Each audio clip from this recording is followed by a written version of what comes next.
म्हणजे बघा ना, नवीन वर्षाची सुरुवात तुम्ही स्वतःच्या आरोग्याकडे दुर्लक्ष करून केली, कितपत योग्य आहे हे?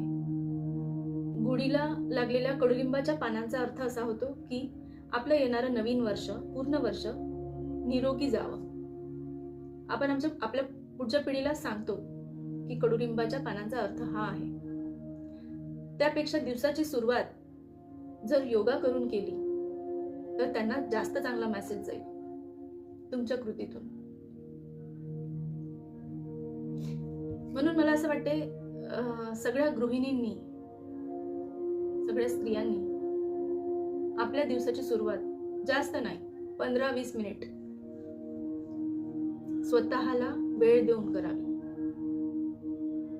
काढता येतं वेळ, एकदा करून तर बघा. मुलांनी जर नाश्ता मागितला तर मला जर थांब 15 मिनिट, मला एवढा प्राणायाम करू दे आणि मग मी तुला नाश्ता देते. तुम्ही ठरवून तर बघा, सगळे साथ देतात. हा व्हिडिओ एवढा शेअर करा की पुढच्या येणाऱ्या गुढीपाडव्यापर्यंत सगळ्या माता बहिणींनी आपल्या आरोग्याची गुढी पहिले उभारली पाहिजे. स्वतःला महत्त्व द्याल तेव्हाच घर चांगल्याने सांभाळू शकाल.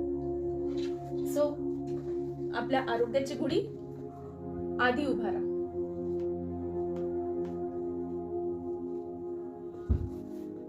थँक्यू.